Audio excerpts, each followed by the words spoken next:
Welcome back to my YouTube channel. सम्पूर्णलाई नमस्कार र स्वागत छ मेरो कोरियन ल्याङ्ग्वेज युट्युब च्यानलमा। यदि नयाँ हुनुहुन्छ भने युट्युब च्यानल सब्सक्राइब गरिदिनु होला अनि लाइक कमेन्ट र सेयर पनि गरिदिनु होला भिडियोलाई। यति गर्नु भने म पनि तपाईँलाई सपोर्ट गरिदिनेछु। र विशेष गरी यो भिडियो चाहिँ प्रायः कोरियन भाषा सिक्न चाहने साथीहरू र कोरियामा रहने साथीहरू भिसा चेन्ज गर्नलाई E7 भिसा F2 भिसाहरू चेन्ज गर्नको लागि उपयोगी हुनेछ। कोरियामा उनीहरूलाई बढी उपयोगिता हुने छ र नेपालमा हुने साथीहरूलाई पनि धेरै काम लाग्नेछ। नेपालमा भएको बुकको पनि र कोरियामा पछि आउने साथीहरूलाई सबैले काम लाग्ने खालको बनाएको छु। आजको चाहिँ कोरियन भाषाको भिडियो चाहिँ सायथमा प्रोग्रामको किप लेभलको 2बाट किप लेभल 2को 3 च्याप्टरबाट वर्ड मिनिङ लिएर आएको छु। अहिले वर्ड मिनिङ मात्रै बनाउँदैछु, वर्ड मिनिङको भिडियो मात्रै बनाइरहेको छु। अलि दिनपछि म पुरै पाठकै भिडियो नेपालीमा ट्रान्सलेट गरेर बनाउने छु। योभन्दा अगाडि इपिएस टपिक नेपालको टपिक बुकको पनि नेपालीमा ट्रान्सलेट गरेको छु। अब हामी ढिलो नगरी पाठमा जाउँ है त। पाठमा के छ भने 3 च्याप्टरमा चाहिँ सामगा इगल्लो हानबन इब फोसे यो भनेर छ। पाठ 3मा चाहिँ यो एकपटक लगाइ हेर्नुहोस् भन्छ। इगल्लो भनेको योद्वारा भन्ने पनि हो, तर यो मात्रै भन्दा हुन्छ। यसमा सेन्टेन्स अनुसार कस्तो सेन्टेन्समा भन्नेमा भर पर्छ। इगल्लो हेजिसे भन्दा चाहिँ योद्वारा गरी हेर्नुहोस् भन्ने हुन्छ। यो चाहिँ अब इगल्लो हानबन इब फोसे भनेर छ। यो एकपटक लगाइ हेर्नुहोस् कपडा लाउँदाखेरि कुरामा है। अब जाउँ तल। छुजे विषय, थोङसा भर्ब क्रिया, हेङसा विशेषण, मुल्गन सागी भनेको सामान किन्ने, मुल्गन भनेको सामान, सागी भनेको किन्ने। सादाबाट दा काटेर गी किन्ने भन्ने हुन्छ है। सादा भएको भए किन्नु हुन्थ्यो, गी लगाएपछि किन्ने, मुल्गन सागी सामान किन्ने। अवी शब्दावली, मुन्बप व्याकरण, ओत लुगा, उइरु भन्ने पनि हुन्छ लुगा। उइरु चाहिँ उपचार, उइरु चाहिँ लुगा है। पछि आउँछ पाठमा। सिन्बाल जुत्ता चप्पल, ख्वाल्यान सम्बन्धी, यो चाहिँ ख्वान रियन भए तापनि चरण ख्वाल्यान हुन्छ। मुनि फाचिम ग न झुन्डेर आए लगाउँदै पछाडिबाट र आयो भने दुईटैको उच्चारण ल भएर जान्छ। नको उच्चारण पनि ल हुन्छ र रको उच्चारण पनि ल हुन्छ है त। ख्वाल्यान भनेको सम्बन्धी। थोङसाको थोङ मात्रै राखेको थियो। ना इना भनेको वा अथवा यसरी चाहिँ प्रयोग गरिन्छ। थोङसा भबमा वा अथवा प्रयोग गरेर चाहिँ लगाएर प्रयोग गर्ने व्याकरण सम्बन्धी पढिनेछ। थोङसामा अबोदा भबमा ए र हेर्नु, अफोदा ए र हेर्नु, गएर हेर्नु अथवा गई हेर्नु यस्तो भन्नेमा जोडेर आउँछ। एब फोदा लगाइ हेर्नु यसरी हुन्छ। सोगे हागी परिचय दिनु, सोगे हादा परिचय दिनु हो, सोगे हागी चाहिँ परिचय दिने भन्नेमा हुन्छ। म भिडियो अफ गर्छु है त। त्यसरी हुन्छ। त्यसै गरी सागो सिफुन ओत भनेको किन्न मन लागेको लुगा। सागो सिप्ता भनेको किन्न मन लाग्नु, सागो सिफुन भनेको किन्न मन लागेको, ओत भनेको लुगा भयो है। छन्थोङ सिजाङ भनेको परम्परागत बजार, परम्परागत तरिकाले चाहिँ लाग्ने बजारहरू। जस्तै अब हटिया बजार त नेपालमा पनि हटिया बजारमा सबै खालको परम्परागत पहिलाको सामानहरू जुन किन्ने बेच्ने चलन हुन्छ त्यस्तै हो यो पनि। त्यसै गरी खागे भनेको पसल, फिरेवादा भनेको जरुरत हुनु अथवा आवश्यक हुनु, मोजा रुल सुदा भनेको टोपी लगाउनु, हेलमेट सुदा भनेको हेलमेट लगाउनु, रुल भएछ यहाँ उल हुनुपर्ने हो है। हेलमेट सुदा हेलमेट लगाउनु। त्यसै गरी हामी अर्को पेजमा जाउँ। ल अर्को पेजमा छ आन्जन मोरुल सुदा भनेको सुरक्षा हेलमेट लगाउनु, जुन टाउकोमा केसामा जाँदाखेरि चाहिँ टाउको सेफ्टी हुने खालको भित्र प्लास्टिकको सेफ्टी भएको टोपी हुन्छ, त्यसले आन्जन मोरुल भनिन्छ। आन्ग्याङ सुदा भनेको चस्मा लगाउनु। सनग्लास सुरुल सुदा, यो सनग्लास भनेको कालो चस्मा, घाममा चाहिँ आँखालाई सेफ्टीको लागि अथवा वेल्डिङ गर्दाखेरि त्यो आगोको झिल्कालाई सेफ्टीको लागि, झिरिरी भएर आँखा बिग्रिनु हुन्छ त्यसको लागि सेफ्टी। उन्दोङवा सिन्दा भनेको स्पोर्ट्स जुत्ता लगाउनु। खुदु सिन्दा भनेको पार्टीमा लगाउने जुत्ता, छालाको जुत्ताहरू लगाउनु। सुल्लिफा सिन्दा भनेको चप्पल लगाउनु। सुलिफा भनेको चप्पल, सिन्दा भनेको लगाउनु। सिन्दा भनेको लगाउनु, जुत्ता चप्पल लगाउनुमा प्रयोग हुन्छ है। सिन्दा यी लगाउनु। फुच्छु सिन्दा भनेको छालाको सुरक्षा बुट लगाउनु। एकदम त्यो खुट्टामा स्टिल, जुत्तामा स्टिल हुन्छ, खुट्टामा के सामान झऱ्यो भने खुट्टाको टुप्पा अम्लातिर सेफ्टी हुने खालको हुन्छ। छागा भास सिन्दा भनेको काम गर्दा लगाउने सुरक्षा जुत्ता लगाउनु। छिसु अथवा साइजुगा चाक्ता भनेको साइज सानो हुनु, छिसु पनि हुन्छ, साइजु भनेको इङ्ग्लिसमा भइहाल्यो। छिसु अथवा साइजुगा खुदा भने साइज ठुलो हुनु।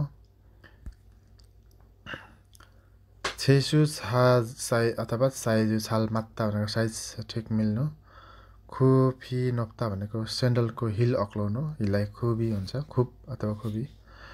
सन्थेक खाजा भनेको छान्नु। इसाङ भनेको भन्दा बढी अथवा थप भन्ने अर्थमा आउँछ। मेउनुम्सिक पिरो खाना।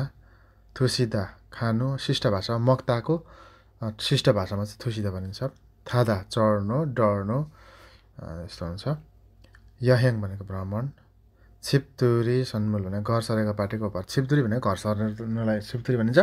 त्यसमा घर सरेकोमा जाँदाखेरि लाने उपहारलाई छिप्तुरी सन्मुल भन्छ। त्यो चाहिँ खास गरी थुरुमारी हिउजी टोइलेट पेपर अथवा गोलालको सरसर घुम्ने पेपर अथवा सेजे सरब लाने चलन हुन्छ है त। त्यसै गरी अर्को पेजमा जाउँ।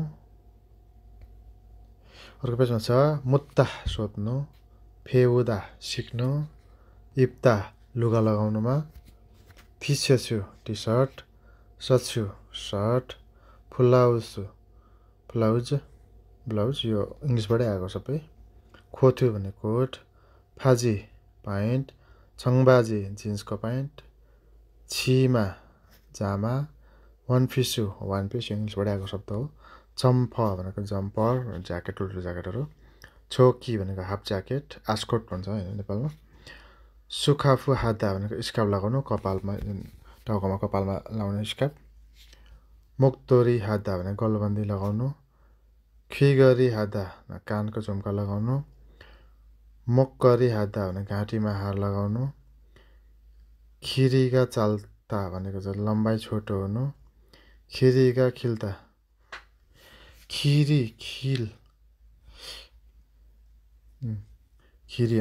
खिल मात्रै भयो भने बाटो, खिरी भनेको लम्बाइ है। अनि त्यसरी कन्फ्युजन नहुनु होला फेरि। त्यसै गरी फेनादा सहज हुनु, सजिलो हुनु भन्नेमा। थिजाइन माउमे थुल्दा भनेको डिजाइन मनपर्नु।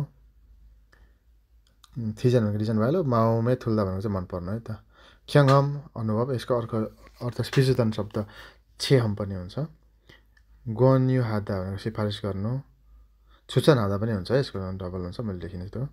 छाक्नेन भए तापनि छाङ्नेन भनिन्छ। यो ग मुनि झुन्डेर फाचिम झुन्डेर आइरहेको त पछाडिबाट नआयो भने गको जन पनि ङ भएर जान्छ, छाङ्नेन हुन्छ है, ग त वर्ष। त्यसै गरी अर्को पेजमा हेरौँ।